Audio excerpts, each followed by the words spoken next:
자, 안녕하세요. 이번 시간에는 본격적으로 마야 모델링 툴에 관련해서 설명을 드려보는 시간을 가져보려고 합니다. 저번 영상에서는 기본 설정과 인터페이스 정도만 설명을 하고 자세한 설명은 없었는데 이번 시간부터는 하나하나 디테일하게 설명을 드려보도록 하겠습니다. 그리고 제가 강의 내용을 정리해보니까 생각보다 설명할 부분들이 많이 있더라고요. 그래서 어떻게 할까 생각을 해보니까 한 영상이 너무 길면은 또 집중도도 많이 떨어질 수 있고 나중에 해당 부분만 찾아보기에도 좀 어려울 것 같아서 일단 영상을 적당한 길이로 나눠서 올려보도록 하겠습니다. 오늘은 가장 기본적이고 중요한 내용들부터 설명을 드릴 거고요. 뒤 이어서 올라오는 영상들은 중요도는 조금 떨어지지만 역시나 중요하고 알고 있으면 유용하게 사용할 수 있는 기능들에 대해서 설명을 드려보도록 하겠습니다. 자, 그럼 시작해 볼까요? 먼저 큐브를 하나 만들어서 진행을 할 건데 저번 시간에 핫박스에서 간편하게 만드는 방법에 대해서 설명을 드렸었죠. 이렇게 스페이스바를 누르고 폴리곤에서 큐브를 만드는 방법이 있었는데 제가 저번 영상에서 깜빡하고 말씀 안 드린 부분이 하나 있는데 그게 이런 식으로 핫박스에서 모델링을 만드는 방법도 있고 쉬프트를 누른 상태에서 오른쪽 클릭을 누르면 바로 이렇게 폴리곤을 만들 수 있는 메뉴가 뜹니다. 이런 식으로 눌러서 큐브를 바로 만드는 방법도 있으니까 뭐 알아두시면 좋을 것 같아요. 그리고 또 한 가지 더 있는데 화면을 제가 이동하는 법을 말씀을 안 드렸더라고요. 그래서 화면을 이동하는 방법에 대해서 먼저 설명을 드리겠습니다. 일단 스페이스바를 또 눌러서 핫박스를 열면은 요 마야라는 박스가 하나 보이시죠? 요 안에서 왼쪽 클릭을 누르면은 각 각도에 따른 카메라 뷰로 이동을 할 수가 있는데 일단 저희가 지금 보고 있는 건 퍼스펙티브 뷰입니다. 이렇게 자연스럽게 카메라를 움직일 수 있는 그런 뷰고요. 만약에 다시 마야에서 탑 모델링을 하나 만들어 놓고 설명을 드려 보겠습니다. 이렇게 다시 스페이스바에서 탑뷰로 가면은 이렇게 위에서 볼 수 있고 라이트 뷰는 오른쪽, 뭐 백은 뒤쪽, 동그라니까 티가 안 나네요. 그리고 뭐 버텀이 있고 프론트 이런 식으로 모델링을 하게 되면 다양한 각도에서 형태를 잡아줘야 하기 때문에 이 기능에 대해서도 꼭 알고 계셔야 되고요. 그리고 그냥 스페이스바를 눌렀을 경우에는 이렇게 화면이 4개로 분할이 되는 거를 보실 수 있습니다. 뭐 원하시면 이렇게 작업을 하셔도 돼요. 퍼스펙티브에서도 볼 수 있고 사이드, 프론트, 탑에서도 볼 수가 있습니다. 근데 저는 큰 화면이 좋기 때문에 이렇게 화면을 하나만 놓고 쓰고 있다가 원하는 방향으로 이렇게 이동하면서 모델링을 하고 있습니다. 그럼 여기까지가 제가 깜빡했던 부분에 대해서 다시 한번 설명을 드리는 시간을 가졌었고요. 자, 그럼 이제 다시 본론으로 돌아와서 저희가 큐브를 하나 만들 건데요. 큐브를 일단 만들고 저희 저번 시간에 다들 단축키 등록하셨죠? 하셨나요? 그리고 O를 누르면은 아웃라이너가 나오죠. 네, 아웃라이너가 나오는데 이 아웃라이너를 보시면은 제가 만든 오브젝트들의 리스트를 볼 수가 있습니다. 여기 보시면은 pcube라고 해서 제가 방금 만든 큐브를 볼 수 있죠. 아웃라이너는 한마디로 내가 만든 모든 데이터들을 한눈에 볼 수 있는 곳이라고 생각하시면 되는데요. 이게 왜 필요하냐면은 제페토 아이템을 만들 때 일단 카테고리별로 이름들을 맞춰줘야 되는데 여기서 간편하게 이름들을 지정을 쉽게 할 수 있고 특정 작업을 하면은 이러한 불필요한 데이터들이 많이 쌓이게 돼요. 이게 나중에 프로그램이 튕기는 에러를 유발시킬 수 있고 여러모로 안 좋기 때문에 이런 것들을 체크를 해줘야 되는데 아웃라이너를 이렇게 키고 같이 작업을 하게 되면은 그런 불필요한 데이터들의 정보들도 한눈에 볼 수 있고 정신없이 작업을 하다 보면은 이제 나도 모르게 실수를 할 때가 있는데 그게 어떤 경우냐면은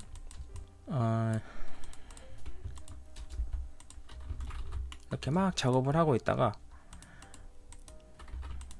뭔가를 잘못 눌러서 이게 페어런트라는 기능이 있거든요. 하위로 들어가는 기능인데 이런 식으로 아래로도 들어갈 수 있고 뭐 자기가 의도치 않게 오브젝트들이 좀 이상해지는 경우가 있는데 이런 구조들도 이 아웃라이너에서 확인이 가능해서 반드시 작업을 하실 때는 한쪽에다가 아웃라이너를 켜놓고 작업하는 습관을 만드시면 좋을 것 같습니다.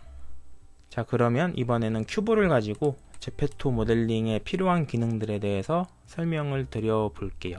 일단은 피봇에 대해서 한번 설명을 드려 볼 텐데, 피봇은 저번 시간에 배웠던 QWER을 눌렀을 때 보이는 중심점을 피봇이라고 하는데, 이 방향을 가리키는 피봇에도 여러가지 모드가 있습니다. 보시면은 W를 누른 상태에서 왼쪽 클릭을 누르면은 월드가 있고 오브젝트가 있고 컴포넌트라는 게 있고 그 외에 여러 가지가 있는데, 일단 이 세 가지만 먼저 볼게요. 이 세 가지가 제일 중요하기 때문에. 기본적으로 오브젝트를 만들면은 축이 월드 축으로 지정이 되어 있는 걸 보실 수 있는데, 이 월드 축이 뭐냐면은 그 마야를 열게 되면은 그리드라는, 보이시죠? 이 그리드라는 눈금자와 함께 씬이 생성이 되는데, 여기서 두꺼운 실선 보이시죠? 이 실선, 이 실선이 교차하는 지점이 마야에서 제로 포인트, 즉 디폴트 지점입니다. 제가 이 설명을 왜 했냐면은 이 디폴트를 기준으로 X, Y, Z축이 만들어지게 되는데, 이 축이 월드 피봇입니다. 그럼 다시 한번 오브젝트로 와서 설명을 드려 볼게요.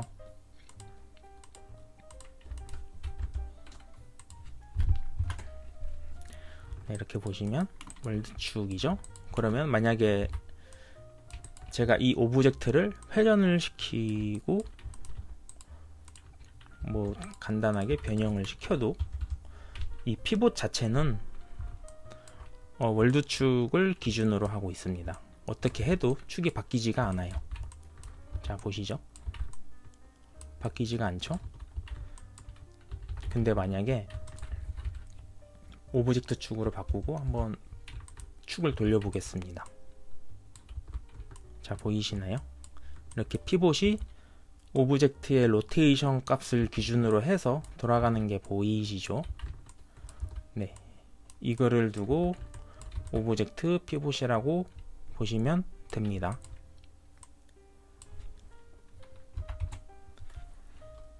그리고 또 한 가지가 있었죠? 바로 컴포넌트 피봇.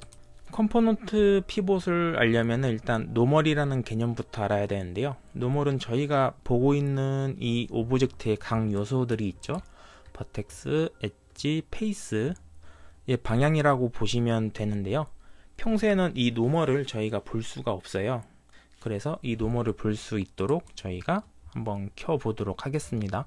이 기능은 디스플레이, 폴리곤에서 페이스 노멀 혹은 버텍스 노멀이 있는데, 저는 페이스 노멀을 켜서 한번 확인해 보도록 할게요. 이렇게 누르게 되면은 여기 초록색 선 보이시나요? 네, 각 면마다 이렇게 초록색 선들이 나오는 거를 볼 수 있는데, 이게 노멀 방향이라고 보시면 돼요. 그러니까 이렇게 쭉 나와 있는 거를 앞면이라 보시면 되고, 반대로 이 안쪽에 있는 면은 선이 없죠? 이거를 뒷면이라고 보시면 됩니다. 네, 뒷면이 있고 앞면이 있고 이렇게 있는데, 자, 제가 이거를 페이스를 한번 돌려보도록 하겠습니다. 이렇게 돌리면은 보이시나요? 페이스의 노멀 방향도 따라서 이렇게 돌아가는 걸 보실 수 있는데, 여기서 제가 컴포넌트 피봇으로 한번 바꿔보도록 할게요. 컴포넌트 피봇으로 바꾸면은, 자, 피봇이 노멀 방향의 기준으로 돌아가게 됩니다. 근데 이거를 오브젝트나 월드 축으로 하면은 뭐 별다른 변화는 없죠. 그래서 여기서 정리를 한번 하고 넘어가면은, 월드는 0점을 기준으로 만든 절대적인 피봇 값이 있죠.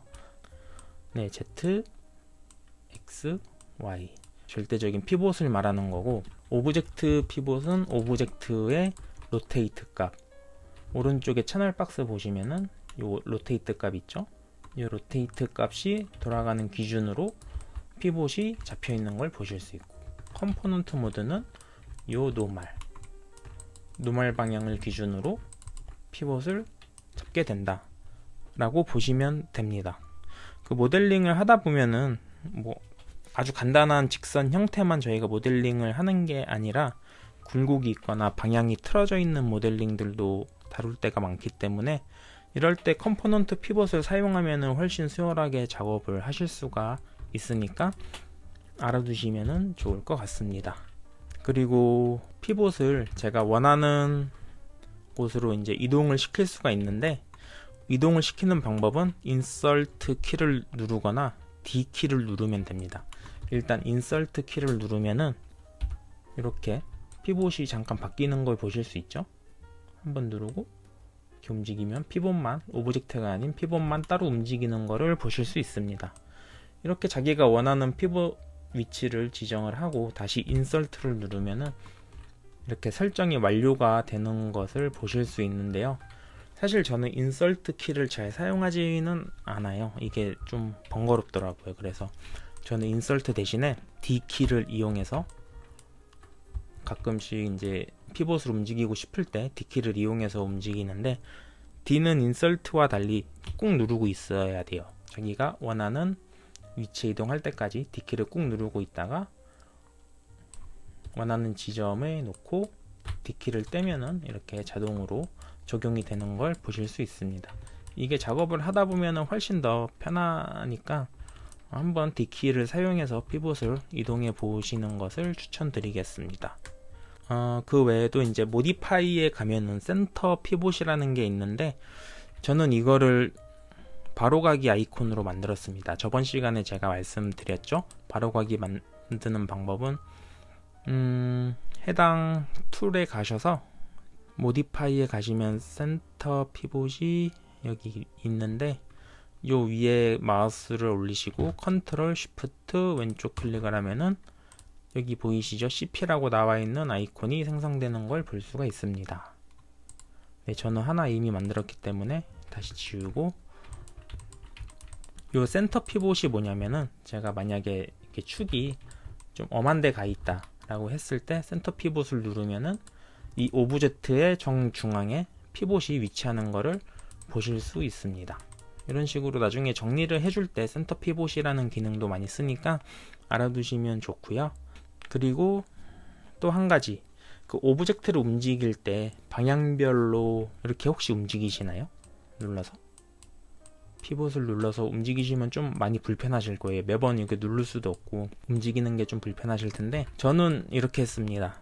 어떻게 쓰냐면, 일단 쉬프트를 누른 상태에서 미들 클릭을 누르고 제가 원하는 방향으로 쭉 드래그를 하면은 굳이 피봇을 선택하지 않더라도 이렇게 이동을 시킬 수 있는 걸 볼 수 있습니다.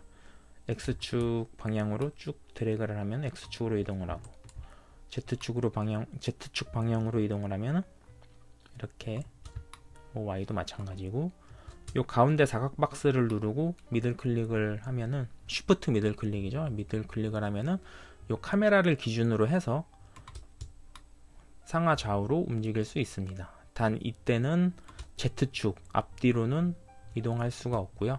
2D 개념으로 해서 상하 좌우로만 이렇게 이동을 하실 수 있습니다. 이것도 알아두시면 좋고, 자, 그리고 이번엔 스냅에 대해서 설명을 드려보도록 하겠습니다. 스냅은 방금 설명드린 피봇도 물론이고 오브젝트나 컴포넌트 모드에서 버텍스, 엣지, 페이스들을 움직일 때 유용하게 사용하실 수 있는 기능입니다. 일단 저 위에 보시면은 자석 모양의 아이콘이 6개가 있는데, 여기 보이시죠? 저희는 이 중에서 이 앞쪽에 3개랑 끝쪽에 이 하나의 스냅만 살펴보도록 하겠습니다. 일단 이 앞쪽 3개의 스냅의 단축키는 X, C, V이고요. 이 X의 스냅을 먼저 살펴보면은 이 앞에 그리드 보이시죠? 화면의 그리드에 보시면은 이 사각 박스들이 있는데, 박스를 기준으로 해서 스냅을 주는 기능이고요. 제가 한번 보여드리면은 큐브를 X를 누른 상태로 X를 누르면은 이렇게 네모 박스가 동그랗게 변환하는 걸 보실 수 있는데, 이렇게 활성화가 되면은 이동을 시킬 때 그리드를 기준으로 스냅이 먹으면서 이동하는 것을 보실 수 있습니다. 이렇게 보실 수 있죠. 그리고 다음으로는 C, 요거는 커브나 엣지를 기준으로 스냅을 줄 수 있는 기능인데, 이것도 제가 한번 보여드리면은, 이렇게 오브젝트가 두 개가 있으면은 하나의 오브젝트, 이동시키고 싶은 오브젝트를 잡고 C를 누른 상태에서 미들 클릭을 누르시면은, 자, 요 엣지를 따라서 움직이는 게 보이시나요? 이렇게 움직일 수 있고, 저희 나중에 이제 모델링 하게 되면은 커브에 대해서도 잠깐 보게 될 텐데, 요 커브를 이렇게 만들면은 커브도 마찬가지로 C를 누른 상태에서 미들 클릭, 커브 주변에 미들 클릭을 하면은 이렇게 커브를 따라서 움직이는 것도 보실 수 있습니다. 네, 그리고 마지막으로 제가 가장 많이 쓰고 있는 V 스냅은 그 포인트를 기준으로 움직이는 스냅인데요. 이것도 마찬가지로 이렇게 보여드리면은, 요 포인트라는 게 여기 보시면은 요 버텍스들 보이시죠? 요 버텍스를 기준으로 스냅을 주는 기능인데, 저는 이 스냅을 어떤 식으로 사용하냐면은, 일단 오브젝트가 이렇게 여러 개를 만들다 보면은 이게 화면 밖에 있는 오브젝트가 있을 수가 있어요. 뭐 어떻게 작업을 하느냐에 따라 다르긴 한데, 이게 이제 화면 밖에 있어서 뭐가 뭔지 모르는 상황이 있을 때, 그때 이제 아웃라이너에서 오브젝트를 클릭을 하시고 W를 눌러서 트랜슬레이트 피봇을 활성화시킨 다음에 V를 누른 상태에서 요 뷰포트 상에 보이는 오브젝트의 버텍스를 미들 클릭으로 찍으면은 이런 식으로 오브젝트가 돌아오는 것을 보실 수 있습니다. 다시 한번, 이렇게 와이어 모드로 보는 거는 4번 키를 누르면 돼요. 4번, 제가 이걸 말씀 안 드린 것 같은데 4번이 와이어 모드고 5번이 쉐이드 모드입니다. 자, 다시 설명을 드리면 이런 식으로 W를 눌러서 피봇을 활성화시키고 V 미들 클릭, 자, 이렇게 움직이는 게 보이시나요? 네. 그리고 또 한 가지 팁이 있는데, 이거는 이제 모델링을 하게 될 때 버텍스를 가지런하게 정렬을 시키고 싶을 때가 분명히 있을 거예요. 제가 하나의 예시를 한번 만들어서 설명을 드려보도록 하겠습니다. 자, 예를 들어서 이런 식의 오브젝트가 있는데, 요거를 이렇게 일자 정렬을 시키고 싶다 라고 했을 때 포인트 스냅을 사용하면은 쉽게 정렬을 할 수 있습니다. 그러기 위해서는 일단 여기 무브 아이콘이 있거든요. 요거를 더블 클릭을 하면은 옵션 창이 하나 뜨는데, 여기서 무브 스냅 세팅에 가시면은 이게 아마 리테인 컴포넌트 스페이싱이 켜져 있는 분들이 계실 수도 있어요. 그래서 이거를 해제를 시키고 다시 돌아와서 버텍스를 잡은 다음에 하나의 기준이 되는 버텍스는 일단 놔둘게요. 그리고 요 버텍스를 기준으로 일자 정렬을 시키고 싶다 할 때는 다시 W로 트랜슬레이트 피봇을 켜주시고 V를 누른 상태에서 이렇게 피봇을 움직이면은 요 피봇을 기준으로 해서 정렬이 되는 걸 보실 수 있죠. 자, 이런 식으로 다시 한번 V를 누른 상태에서, 자, 이렇게 누르면은 일자로 가지런하게 정렬이 됩니다. 자, 여기까지 해서 이제 스냅에 대해서 한번 알아봤는데요. 그리고 이제 다음으로 알아볼 기능은 듀플리케이트, 바로 복사라는 기능입니다.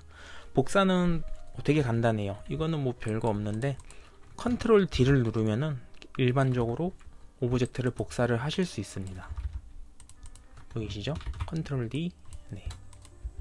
그런데 여기서 이제 같은 간격으로 여러 번 복사를 하고 싶다 라고 하실 때는 Shift D를 누르시면 되는데, 이거는 자 얘를 한번 다시 큐브를 만들어서 보여드릴게요.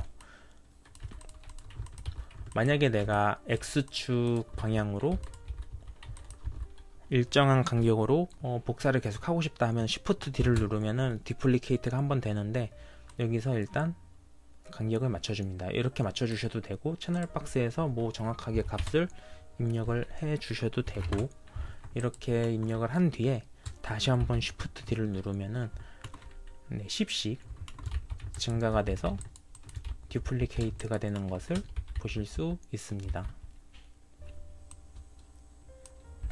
그리고 이 기능은 여기 에딧으로 가시면은 듀플리케이트 스페셜이 있는데, 요 옆에 사각박스 보이시죠? 이 사각박스를 누르시면은 옵션 창이 떠요. 이 해당 기능의 옵션 창이 뜨는데, 여기서도 마찬가지로 일괄적으로 적용을 시킬 수 있습니다. 일단은 다른 기능들은 손 안 대도 되고요. 이대로 냅두신 다음에 요 트랜슬레이트, 로테이트, 스케일 창에 값을 입력하는 창이 보이시죠? 이거는 순서대로 보시면은 뭐 X, Y, Z 방향으로 보시면 되고요. 내가 만약에 아까처럼 뭐 X축 방향으로 10씩 이동을 해서 복사를 10개를 하고 싶다 하면은 이렇게 입력을 하신 다음에 어플라이를 누르면 일괄 적용되는 것을 보실 수 있습니다. 네, 이게 듀플리케이트라는 기능입니다. 그리고 조금 전에 배웠던 피봇이랑 함께 응용을 한번 해보면은 어떤 형태의 모델링을 만들 수 있냐면은 예를 들어서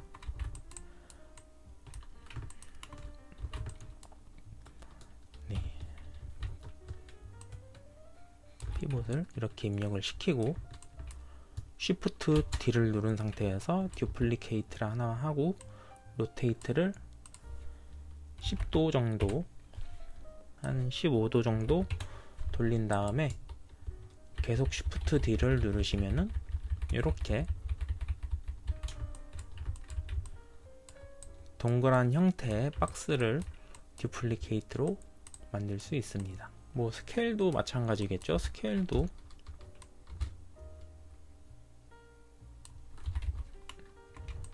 점점 커지게 만들고 싶다 하면은 Shift D 해서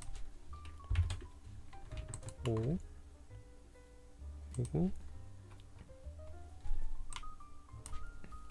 XYZ를 2로 한 상태에서 Shift D를 하면은 점점 커지는 오브젝트들을 손쉽게 만들 수 있겠죠. 자, 여기까지 해서 이제 듀플리케이트에 대해서도 알아보았고요. 다음으로는 하이드랑 쇼에 대해서 알아볼 텐데요. 하이드는 말 그대로 숨기는 기능이고, 쇼는 화면에 보여주는 기능입니다. 그 하이드의 단축키는 Ctrl H이고 쇼의 단축키는 Shift H인데, 이 기능은 당연하지만 이 오브젝트를 만든 다음에 셀렉을 하시고 쓰셔야지 기능을 사용하실 수 있습니다. 보이시죠? 사라지고 Ctrl H를 누르면 사라지고 Shift H를 누르면 다시 활성화가 되고, 네, 이렇게 할 수 있고, 그리고 제가 잘 사용하는 건 Alt H라는 단축키인데요. 이거는 내가 선택한 오브젝트를 제외한 나머지의 오브젝트를 하이드를 시켜주는 기능입니다. 자, 이렇게 예를 들면은 오브젝트가 여러 개가 있다고 한번 예를 들어 볼게요. 오브젝트가 이렇게 있으면은, 자, 제가 선택한 이 오브젝트만 빼고 나머지는 다 하이드를 시키고 싶어요. 그러면은 이 오브젝트를 선택을 하고 Alt H를 누르면은 이렇게 다 사라지는 걸 보실 수 있고, 이걸 다시 한번 켜주고 싶다 하시면은 Ctrl Shift H를 누르시면은 다시 켜집니다. 그리고 하이드의 기능은 이 오른쪽 오브젝트를 누르면 이 오른쪽 이 채널 박스가 있는데, 여기 보시면 비지빌리티 보이시나요? 여기서 오프를 하거나 온을 해도 하이드 쇼가 되는 걸 보실 수 있습니다. 뭐 하이드하고 쇼의 기능은 이 윈도우 창에 디스플레이, 하이드, 쇼에 여러 가지가 있으니까 뭐 천천히 둘러보시면 될 것 같고, 이 다음으로는 이제 델리트에 대해서 한번 설명을 드려 볼게요. 델리트는 그냥 뭐 지금 보여드리는 것처럼 오브젝트를 지울 때, 그리고 컴포넌트 모드에서 페이스를 지우거나 엣지 혹은 버텍스를 지울 때 사용하는 기능인데, 간단해요. 그냥 델리트만 누르면 지워져요. 그런데 여기서 한 가지 중요한 부분이 있는데, 오브젝트나 버텍스, 페이스를 지울 땐 델리트 키를 누르면 되는데, 만약에 엣지를 지우고 싶다 하시면은 그냥 델리트 키를 누르시면 안 돼요. 되는데 그렇게 지우지 마세요. 한 가지 예를 보여드리면은, 이렇게 엣지만 지우게 되면은, 한 가지 예를 보여드릴게요. 여기서 플랜을 만들어서 엣지를 한번 지워보도록 하겠습니다. 자, 이렇게 선택을 하고 델리트를 누르면은 이렇게 겉보기에는 엣지가 지워진 것처럼 보이지만, 사실은 버텍스를 보면은 이렇게 남아 있습니다. 이렇게 남아있는 버텍스들은 거의 뭐 오류라고 보셔도 되는데요. 그러면 또 이걸 잡고 델리트를 눌러야지 최종적으로 깔끔하게 지워진 상태라고 보시면 되는데, 매번 그렇게 하면은 이제 좀 번거로울 수도 있고 실수로 놓칠 수도 있기 때문에, 이렇게 지우는 대신에 엣지를 잡고 쉬프트를 누른 상태에서 오른쪽 클릭을 하면은 이렇게 메뉴가 뜨거든요. 그럼 여기서 델리트 엣지라는 기능을 이렇게 누르시면은 버텍스하고 같이 깔끔하게 지워지는 걸 보실 수 있습니다. 자, 다시 한번 이렇게 엣지를 잡고 쉬프트를 누른 상태에서 오른쪽 클릭 하면은 델리트 엣지. 자, 버텍스까지 깔끔하게 지워지죠. 엣지를 지울 때는 거의 무조건 이런 식으로 지우는 것을 추천드리고, 이 단축키도 알고 계시면은 유용하게 사용하실 수 있으니까 꼭 익히시길 바랄게요. 그리고 이제 다음으로는 셀렉트에 대해서 한번 설명을 드려볼 텐데요.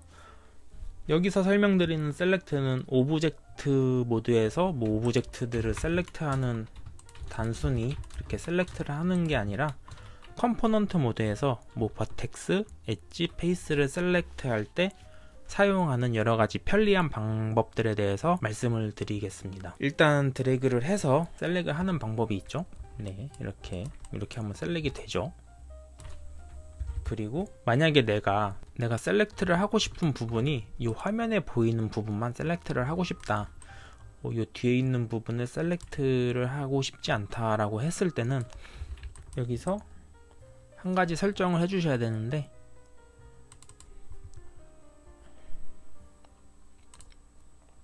이 왼쪽에 보시면은 마우스 커서 모양의 아이콘이 보이는데, 이 커서를 더블 클릭을 하면은 이렇게 세팅 창이 뜹니다. 이렇게 옵션 창이 뜨면은 요 맨 위에 마퀴 아래 카메라 베이스드 셀렉션이 있는데, 이거를 선택을 해주고 버텍스를 다시 한번, 뭐 버텍스나 엣지나 페이스 마찬가지입니다. 이렇게 셀렉트를 하게 되면은 요 앞쪽은 셀렉트가 됐는데, 이 뒤쪽은 카메라에 안 보이는 부분이죠. 이 부분은 셀렉트가 되지가 않습니다. 네, 이런 기능도 알고 계시면은 나중에 작업할 때 뭐 유용하게 사용은 하실 수 있을 것 같아요. 참고로 저는 잘 사용하지는 않습니다. 네, 그리고 이런 방법이 있고, 또 한 가지로는 이렇게 잡고 있는 셀렉트를 반전을 시킬 때 쉬프트를 누른 상태에서 이렇게 드래그를 해서 다시 전체 셀렉트를 하면은 요 잡고 있는 셀렉트에 반대로 셀렉트를 시킬 수 있고, 컨트롤 쉬프트를 누르고 셀렉트를 하면은 이런 식으로 추가를 시킬 수 있습니다. 네, 그런 기능이 있고, 그리고 마지막으로 루프 셀렉트가 있는데, 이 루프 셀렉션은 뭐냐면, 이거는 모델링의 흐름대로 셀렉션을 할 수 있는 기능이에요. 그냥 기준이 되는 페이스를 하나 선택을 한 뒤에 다음 페이스를 이렇게 선택을 하면은 요 방향에 따라서, 요 라인 보이시죠? 요 라인 따라서 쭉 선택이 되는 걸 볼 수 있습니다. 이렇게 잡고 만약에 위로 루프 셀렉션을 시키고 싶다 하면은 하나 잡으시고 그 위에 있거나 아래에 있는 페이스를 더블 클릭 누르시면 이런 식으로 셀렉션을 쉽게 할 수 있는 방법이 있고, 이거는 뭐 엣지도 마찬가지예요. 이렇게 할 수 있는데, 제가 방금 말씀드린 모델링의 흐름이란 게 어떤 걸 말하냐면은 다시 플랜을 만들어서 제가 설명을 드리겠습니다. 자, 이렇게 보시면은 여기에 버텍스가 있죠. 이 버텍스 기준으로 해서 이 4개의 엣지가 연속되는 거를 모델링의 흐름이라고 생각하시면 이해하기 쉬우실 거예요. 그럼 마찬가지로 여기도 이렇게 하나, 둘, 셋, 4개가 있고, 여기도 뭐 하나, 둘, 셋, 4개가 있다 했을 때 이렇게 하나의 흐름이라고 보시면 돼요. 만약에 제가 여기다가 엣지에 버텍스에 엣지 하나를 추가를 시키게 되면은 여기는 이제 한 엣지를 기준으로 5개의 엣지가 생성이 됩니다. 이렇게 보이시죠? 5개. 그러면은 이 엣지 루프를 했을 때 딱 여기까지밖에 셀렉이 되는 거를 볼 수 있는데, 이게 뭐 모델링 작업을 들어갈 때 다시 설명을 드릴 건데, 흐름을 잘 잡아줘야지 이제 좋은 모델링이 나온다는 거 일단 그냥 알고만 계시면 좋을 것 같고요. 여기까지 해서 셀렉션에 대해서 한번 알아봤습니다. 그리고 이번 강의의 마지막으로 그룹에 대해서 한번 알아보도록 할게요. 그룹의 본연의 기능은 사실 제페토 모델링을 할 때는 뭐 딱히 필요가 없기는 한데, 그룹을 설명드리면 말 그대로 오브젝트나 다른 노드들을 한데 묶어주는 기능입니다. 그 단축키는 컨트롤 G를 누르면 이렇게 그룹을 생성할 수 있고요. 만약에 내가 이렇게 그룹을 만들었는데 이 그룹 안에 있는 하나의 오브젝트를 빼고 싶다라고 하셨을 때는 Shift P를 누르면은 이 그룹 밖으로 내보낼 수 있습니다. 일단은 그렇고요. 이 그룹이란 기능을 사용하면은 모델링을 할 때 유용한 부분이 한 가지 있는데, 뭐 마야 기능 중에 제가 잘 사용하지는 않지만 뭐 여기 보시면은 이런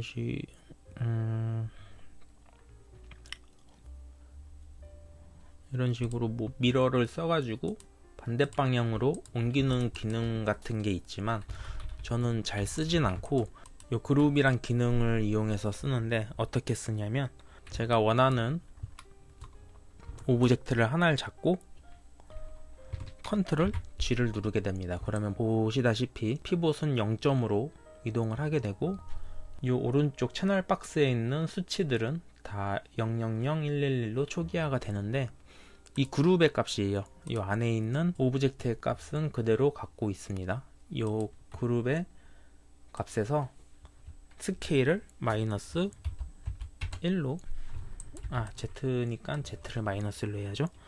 Z를 마이너스 1로 하게 되면은 이렇게 이동하는 걸 보실 수 있는데, 이거를 응용하면은, 자, 다시 한번 보여드릴게요. 요거를 반대쪽으로 대칭시키고 싶다 했을 때 컨트롤 D를 누르고, 그럼 복사가 하나 되죠. 그러면 컨트롤 G를 눌러서 그룹을 씌우고, 그러면 피봇이 0점으로 가게 되는데, 이 기준으로 해서 스케일 Z 값을 마이너스 1로 하면은 이렇게 대칭 이동을 하는 걸 보실 수 있습니다. 자, 대신에 이게 주의해야 될 점이 하나 있는데요. 이렇게 대칭 복사를 하게 되면은 아까 배웠던 노멀 방향이 뒤집히게 되는데, 보여드리면 이게 결국에는 프리즈가 돼요. 프리즈가 되는데, 이런 식으로 프리즈가 되면은 보이시죠? 노멀 방향이 뒤집히게 됩니다. 그러면 나중에 이게 문제가 생길 수도 있거든요. 쉐이딩 작업을 할 때 문제가 생길 수 있어서 이대로 두시면 안 되고, 여기서 메쉬 디스플레이 가시면은 리버스라는 기능이 있는데, 이거를 누르면은 노멀이 다시 원래대로 뒤집히게 됩니다. 자, 근데 만약에 이게 본인의 마야에서는 양쪽이 다 회색으로 보인다 라고 하실 때는 요 라이팅 박스 보이시죠? 여기 보이시면은 투 사이디드 라이팅이라는 게 있는데, 이게 활성화를 꺼주셔야지 이렇게 검정색과 앞뒷면을 구분할 수 있게 회색과 검정색으로 보실 수 있고, 이게 양쪽으로 켜지게 되면은 보이시죠? 동일한 색으로 보이기 때문에 이거를 구분을 못 하실 수 있어요. 일단은 이 정도로만 알고 계시면 될 것 같아요. 뭐 이런 기본 개념들은 결국엔 서로 맞물려 있어서 지금 당장 이해가 안 가셔도 나중에 가서 뭐 모델링이나 다른 작업들을 하게 될 때, 아, 이게 이래서 이렇게 되는구나 하고 깨닫는 시점이 올 거거든요. 그러니까 지금 당장 이해가 안 되셔도 그냥 이런 게 있구나 정도만이라도 알고 계시면은 분명히 도움이 될 거고요. 이게 아마 한 번에 이해가 되기는 좀 힘든 부분이 처음 시작하시는 분들은 있을 수도 있으니까, 하시다가 뭐 막히는 부분이라던가 궁금하신 부분이 있으시면은 댓글을 통해서 질문을 주시면은 제가 답변을 드리도록 하겠습니다. 그러면은 오늘 강의는 이쯤에서 마무리를 하고 다음 강의에서 뵙겠습니다. 감사합니다.